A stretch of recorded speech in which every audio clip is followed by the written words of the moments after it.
Hey everyone, so thankful that you're here with us today for week 2 of Connecting the Dots. We're talking about healthy relationships, a simple guide to healthy relationships. And if you were here with us last week, you would hear me say that we call it a simple guide, but there's really not a simple guide, because if there was a simple guide, we'd all know what that guide was, we'd all follow that guide, and we'd all have healthy relationships. But since that's not the case, sometimes we need some tips, because we all have relationships. We have families, we have spouses, maybe you have parents with kids, maybe it's husband and wife, maybe it's sibling relationships, adult children with their adult parents, your peer relationships, your workplace relationships, your neighbors, even strangers that you have to have some interactions with. We all have interpersonal relationships that we could have healthier ones if we're really being honest.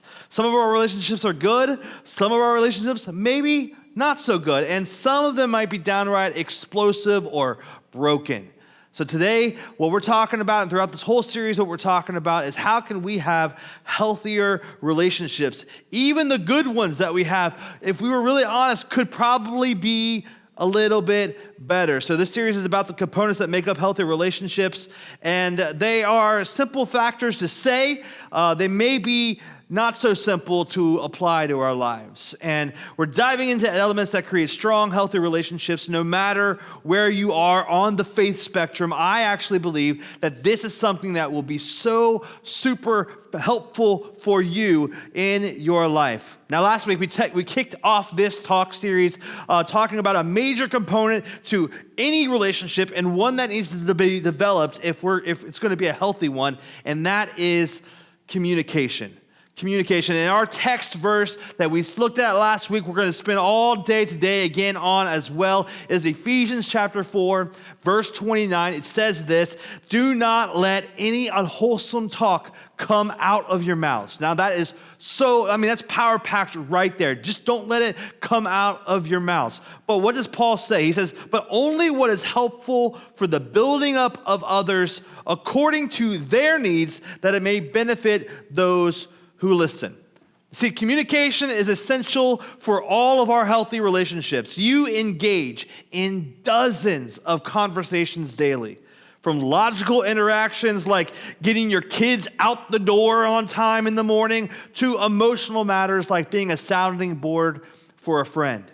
And miscommunication happens all the time. Even when we think we are being clear, we aren't always being clear. That isn't always the case. And we've kind of labeled it as this idea. I said this, you heard that. It happens all the times. It happens to me. It's happened to me, countless times. I thought I was being clear on something. I was not clear at all. I said one thing, the hearer heard something else. But what Paul is admonishing us, what he's encouraging us to do, is to speak with the listener in mind, to only say things that are helpful according to their needs to benefit those who listen. It's not about us making our point. It's about how can we communicate something to the hearer that helps them hear what they need to be hearing.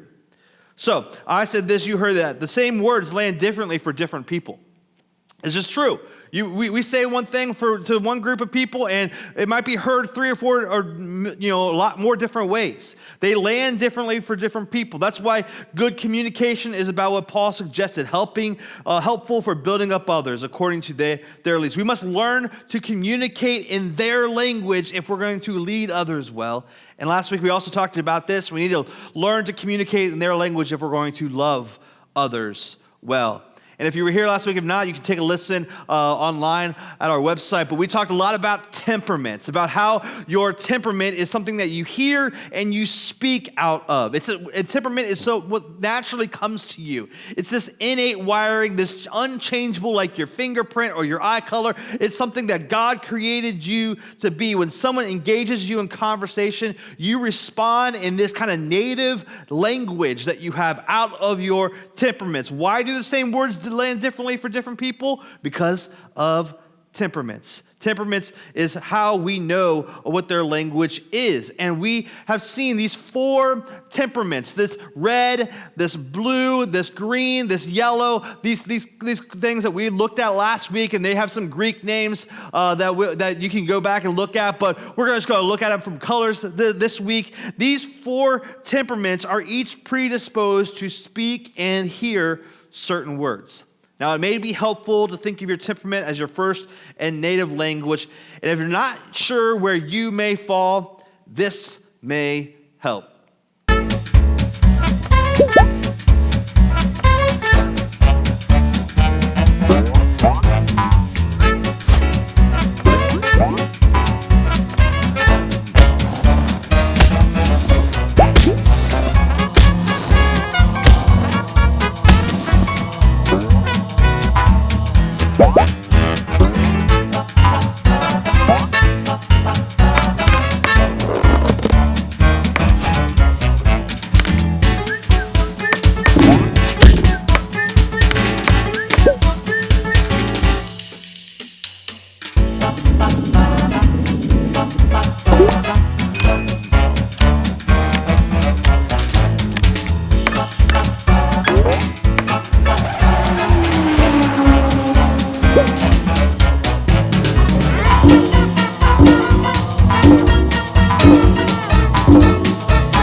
So that may have helped you understand maybe who you are. Maybe you now can identify, are you red choleric? Are you a yellow sanguine? Are you a green phlegmatic? Are you a blue melancholic? I mean, what language do you speak of? People who are yellow speak the language of people, of fun. They're enthusiastic. People who are red speak the language of power and control. These are great leaders of tasks, of projects. You give them something to do, they will get it done.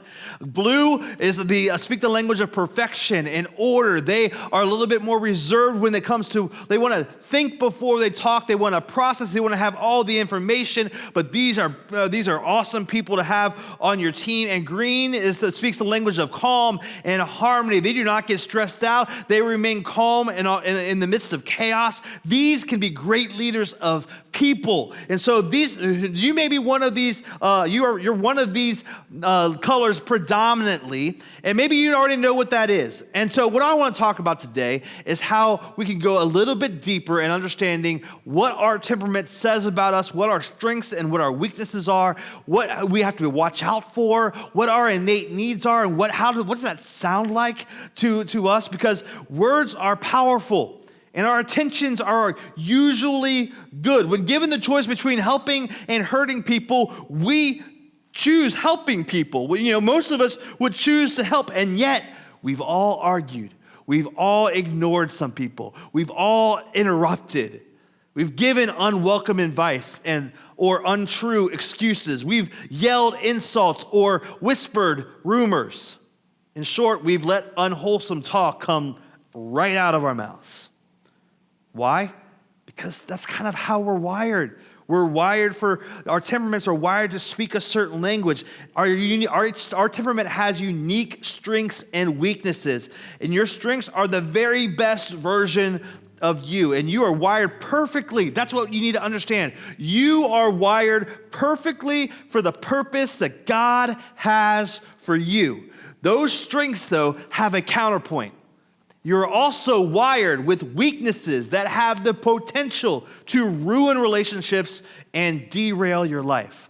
So that's why we have to talk about this. And it can seem scary, but here's the good news. You can choose to speak from your strengths, or you can choose to speak from your weaknesses. It probably hasn't always felt that way. Hurtful words may have just popped out of your mouth before you could hear them coming, but learning how you're wired and actually understanding that and understanding how other people in your life and those relationships is going to help change all that. Now, I want to talk through, very practically speaking, a little bit about each one of these temperaments. And so if this is you, listen up. But guess what? You know somebody who this is, so pay attention too. So yellows, all you enthusiastic, outgoing, wiggly people out there. Yellows, you are uniquely wired to see the best in people and circumstances. You have loud strengths, but you also have loud weaknesses. Your strengths, you're magnetic, you're inspiring, you're encouraging, you're great storytellers who bring joy and laughter and optimism to everything that you do. You can also elaborate and exaggerate. You could speak maybe too loudly. You could have a tendency to interrupt people and maybe be forgetful at times. So there's the strengths and there's weaknesses. Your strengths and your weaknesses sound like, if we put a recording on you and we recorded everything you said for like a week, we might hear some things like this. Oh, I've got a story about that. You got to hear this. I can't wait for you to hear this. That sounds so awesome. That sounds so fun. Or you could also say like, do you always have to be so serious? Or, man, I just totally forgot. I don't know what got into me. That's kind of how your weaknesses would, your strengths or your weaknesses would sound like. Now, you Reds out there, you are uniquely wired to be visionaries who can see and achieve goals. You have powerful strengths. You also have powerful weaknesses. Your strengths are like you are responsible, you are decisive, you are good at delegating, you are dynamic leaders who will excel at managing tasks and projects. But your weaknesses are that you can argue. And you Reds, you know you can argue. I'm a Red, and that's what I get in trouble with, right? I can argue. We can dominate, we can use harsh tones, we can have a tendency to be bossy or impatient or even intolerant. And what our strengths and weaknesses sound like, our strengths sound like, how about we do it this way? You know, you have a plan, you have a vision for it. Or can you get that finished for me today? Like you're given like project timelines and saying, hey, there are due dates behind this. But our weaknesses can sound like, hey, just do what I said, or hurry up, or let's go. Not like in a let's go, but like in a rushed, abrasive, come on, let's go kind of way. Now, blues out there, you are uniquely wired to anticipate obstacles, to creatively problem solve. You are deep thinkers, you are strategic thinkers, you are analytical, you are processors. That's awesome. You have deep strengths, you also have some weaknesses, right? Your strengths are analytical and creative. You're perfectionists who are detail-oriented, who are compassionate about things. Maybe you're even artistic and or musical. But you also have some weaknesses. You can remember the negatives. You fear failure. You could have low self-esteem. And maybe you have a tendency to be judgmental and critical because you can remember the negatives a little bit. Now, what your strengths and weaknesses sound like, your strengths sound like this. I've been giving it some thought. And you start talking about the thoughts. Or I'm almost finished. I just need to fix one more thing. That's kind of your strengths kind of coming out of your mouth. But your weaknesses, be like, man, no one gets me. No one understands me. Or, man, I'm really worried about that. I just have a lot of reservations about this. And so anxiety can creep in a lot for blues. Now, greens, you are uniquely wired. You are uniquely wired to stay calm and kind in the midst of chaos. I am envious of you greens. I don't understand how you can stay kind in the midst of chaos, but that's my Red talking. But I'm so grateful for you. You have peaceful strengths, and you also have some peaceful weaknesses. Your strengths are you're easygoing, you're steady, you're calm, you're patient, you're loyal friends, you're good listeners who excel at leading people. But you can also respond to stress by being slow and stubborn. You can have a tendency to try to avoid conflict like the plague, to disengage and isolate, and to be a little maybe too compromising. And your strengths and your weaknesses sound a little bit like this. If you're strong, you're like, hey, I'm good with whatever. I love where we're going. I'm good with whatever. Or I think I can make that work. But in your weaknesses, you're kind of like, you know what? I'm going to do that later. I'm going to procrastinate here. And I don't know. Like not I don't know in a humble, like I really don't know. But I don't know like in a dismissive, disengaged kind of way. Now, it's important to choose to respond from your strengths rather than blurting out a reply from your weaknesses. Right? When we talk about don't let the unwholesome talk come out of our mouths, we're saying, hey, it is important that we choose to respond from our strengths rather than replying or blurting out a reply from our weakness. It's not a matter of good days or bad days or moods. Getting a grip on the words that we say starts with the words that we hear. Because each temperament's weaknesses may cause others to make incorrect assumptions about them. In fact, here's what each temperament wishes you knew about them, about how they're wired. Yellows wish that you knew. They're like, I want you to know that, hey, I am intelligent, that I am capable of being serious when it's required. I know I'm fun, I know I'm outgoing, I know I'm engaging, but I am capable of really drilling down and being serious and making sure things are done. Reds, they really want you to know that I've thought through my decisions and I have good reasons for them. Yeah, I'm decisive, but I've thought through this. All right, I've planned this thing out. Blues are like, hey, I want you to know that, yeah, I'm reserved, but I really want to be invited and included. I really want to. I know I'm reserved, but just ask me, and I'm there with you. And greens are like, hey, I want you to know that I have ideas, I have opinions. If I don't speak up, just please ask me, draw it out of me a little bit. Because we all have needs. Words don't carry equal weight for everyone. A comment that one person brushes off may leave another one devastated. What motivates one may overwhelm another. What you forget, I may remember for years. Who knows, right? This is one of the things that makes communication so challenging. Now, each temperament has a set of innate needs that are filled through words that others say to us and the words that we actually say to ourselves. This is a dynamic that Paul underscores when he urges us to choose our words according to their needs. Now, choosing to use words the other person is wired for is a way to ensure that we're building them up, not tearing them down in every conversation. So I want to spend a couple minutes talking about the innate needs of our different temperaments. So you yellows out there, there is an innate need, and we touched on this last week. You have an innate need for approval, acceptance, attention, affection. There's just something in you that needs that, kind of craves things that sound like that. So what it sounds like is, hey, being liked for who you are without needing to change, being invited and including, having your full focus, especially eye contact, being noticed, being acknowledged. Here's something that yellows would love to hear. So if there's a yellow in your life, hey, come. It's always better when you're there. The yellows were like, hey, I love that. Oh man, yes, let's go. Now reds, your innate needs include loyalty, a sense of control, appreciation, credit for work. It kind of sounds like or looks like being prioritized, knowing that you have their back. Everyone kind of pulling their weight, following the plan. It looks like being valued for their unique strengths, being valued for their contributions. And what they love to hear is, hey, wow, I can tell you've put a lot of time and effort into this.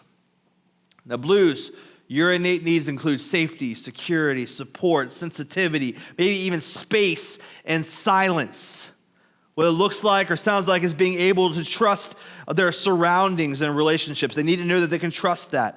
They want to be understood. They love being offered or provided help. They need to have time to decompress or process or think. And what they would love to hear is, hey, you have a lot on your plate right now, so I took care of this for you. Recognizing that, hey, I see the load that you're carrying and I'm here to help. Now, greens, you need harmony. That's an innate need, a feeling of worth, a lack of stress. You need that in your life. You need respect in your life. And so what that looks like is everyone getting along, everything kind of going smoothly, being valued for your unique strengths, an absence of conflict or combative words, being asked for their thoughts and opinions. And so something that they love to hear is, hey, you always have great perspective. I'd love to hear your thoughts. I'd love to hear what you're thinking right now. The greens love to do that. Now, learning that God wired you with these needs helps us clear up some of our confusion. Not only is it okay for you to crave these things, it's vital that you get them. It's vital that you get them. Now, when you leverage your strengths to fill your needs, you are authentically the person God created you to be. Now, here's the important thing to remember. Innate needs never go away. They never go away. There's no amount of sensitivity that will ever completely meet a blues need for sensitivity, right? There is never an amount of harmony that will ever fully and finally satisfy a green's need for harmony. We wake up every day with renewed appetites. It's helpful instead of thinking it as filling these needs, not meeting them. We got to be thinking about, hey, we're going to fill a need, not meet a need. Just like eating food fills your appetite for a little while, hearing the words you crave fills your appetite for a little while, but eventually though, you know what happens? You still get hungry, right? You get hungry again, and you kind of need to be filled again. It's not ever met, it's just filled for a time. Because the best case scenario is those in your circle or your loved ones use exactly the words you're craving. So you get your innate needs filled. You stay in your strengths, and you are constantly the best version of you. But guess what? That's not reality though, is it? That's not reality. Of course not. Our innate needs will never be filled by everyone in every conversation. Blues will sometimes have trouble trusting. Right? Greens will face conflict. Yellows will be left out, and reds will be betrayed. So what happens then? Well, each temperament has a tell. They have a kind of tell, a subconscious reaction that occurs when our needs aren't being filled. It shows up in our words, or in some cases in our lack of words. And it's used to manipulate others into giving us what we're craving. So we have a little bit of a temperament manipulation tactic that we use on others when our needs aren't being filled. And so yellows, I know you're outgoing and you speak the language of people and fun. And so what happens is when you are not and those needs are being filled, and you kind of go into a bad place, you start to manipulate with charm and flattery.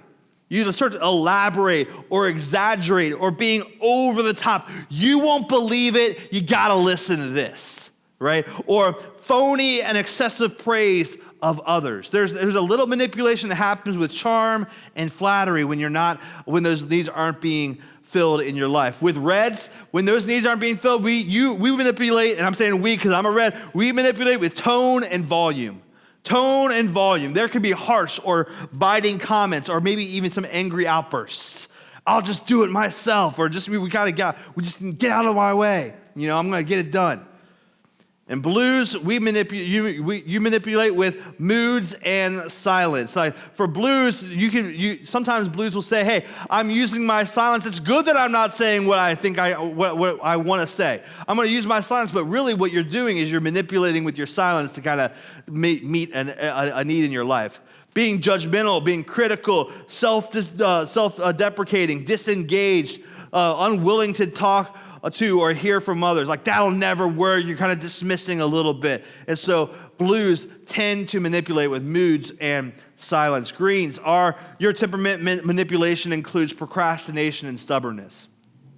Delaying or ignoring responsibilities, refusing to converse or compromise. Like, okay, fine, but I'm just going to get to it when I get to it. I'll get to it later. And we slip into manipulating so naturally, don't we? We may not even notice that we're doing it. It just becomes part of our language. It becomes, hey, and we know it, and we kind of chalk it up to, hey, we're just moody, or we're just having a bad day or whatever. But it's a word, or it's a feeling. We choose to kind of go there at times. Now, we each have a community of people that will fill our needs with the words they speak to us. Spouses, kids, parents, friends, colleagues, neighbors, even perfect strangers. Ideally, the people who are closest to us are aware of our needs and actively try to accomplish what Ephesians chapter 4, verse 29 is speaking of, according to our needs, building us up according to our needs. But relying on others to fill our needs, our innate needs, will often leave us empty. Maybe your spouse isn't interested. Maybe your family is distant. Maybe your friends are distracted, and your needs are left unfilled. So guess what? You play a part in filling your own needs. You are not at the mercy of other people's words to fill your needs. Each time that you choose a strength over a weakness, you are giving yourself a dose of what you crave. You play a part in helping fill your needs, but guess what? God also plays a part. God plays a part. While you may not audibly hear God's voice, he is the ultimate source of the words you crave. There are scriptures that capture Jesus' words, that capture different ideas, that look to them when your needs are unfulfilled. Look to them when your needs are unfulfilled. Look what God is saying to you and for you, what he's putting into your life. God plays a part if you let him. He will speak life over you. Now, we all, as we look at some of these things, we can say, hey, this is great. I know a little bit more about me. I'm hoping that not only do you know more about you, but you can start to learn how to identify others in your life. Not for the sense of how do I manipulate others, but for the sense of how can I build them up according to their needs that it may benefit those who listen, right? I want to speak wise words. I want to choose the words. So as we kind of close this session, we want to talk about our action plan. That we want to stay in our strengths. We want to be able to work on our weaknesses, and we want to be a builder. We want to stay in our strengths. We want to work on our weaknesses. We want to be a builder. So staying in our strengths, God has wired you with specific strengths of your temperament for a reason. He has perfectly equipped you for the purpose that he has set for your life. And staying in your strengths unleashes the best, most authentic version of you. And it's from this place of health and strength that you're able to consistently speak helpful, life-giving words to others. There are several strength training tips that we could have. And if you're yellow, I would say, hey, pause, maybe filter your thoughts before blurting them out. Hey, maybe match the volume and the atmosphere in the room. That's kind of a strength training tip. Show curiosity and interest in everyone. Reds, hey, why don't you put others first and verbalize your appreciation for them? Maybe giving others a sincere smile. Once in a while, giving them your full attention, waiting until you're asked to be able to give your opinion. Blues, hey, smile more, light up a little bit more, respond optimistically, be grateful, accept invitations, respond with trust rather than suspicion. And greens, some strength training tips is advocate for yourself rather than letting resentment build up. Trust in your abilities, respond enthusiastically, vocalize your appreciation of others. So we gotta stay in our strengths, but we also have to work on our weaknesses because your temperament is neither a weapon nor an excuse. The temperament God wired you with contains weaknesses, but every conversation is an opportunity to serve others and an opportunity to overcome those weaknesses. And when your innate needs are unfilled, you can choose to fill them from your strength rather than hurtfully resorting to manipulation. And like I said before, God plays the part in this. Look to his word. For instance, for you yellows, hey, you are worth more than many sparrows, Jesus says in Luke chapter 12. He's talking about you're valuable, you're in, everything's great when you're around. Psalm 86 says, Lord, you are compassionate and gracious. You abound in love and you're faithful and faithfulness. For you reds, like thinking about Proverbs chapter 16, commit to the Lord whatever you do, and he will establish your plans. Or Colossians chapter 3, whatever you do, work at it with all your heart as working for the Lord. Or for you blues, Isaiah chapter 40, verse 29, God gives strength to the weary and increases the power of the weak. Or Matthew 6:34, hey, don't worry about tomorrow. Don't worry about tomorrow. And greens, Matthew chapter 11, Jesus says, come to me, all you who are weary and burdened, and I will give you rest. Or 1 Samuel 16, where it says, the Lord does not look at the things that people look at. People look at the outward appearance, but the Lord looks at the heart. The Lord looks at the heart. We got to stay in our strengths. We got to work on our weaknesses, and we have to be a builder. The most significant impact of the temperaments framework is how it can improve our relationships. It helps create and develop healthy relationships. Knowing someone else's temperament is like having a cheat sheet on their life. You know the things they are wired to need, and you can choose your words according to their needs to build them up. And you can build them up in a lot of different ways. If you have a yellow in your life, you can build them up by listening to their stories, by laughing with them, by being positive with them, maybe matching their enthusiasm for things, for showing interest in their friends, asking about them. Hey, how's so-and-so?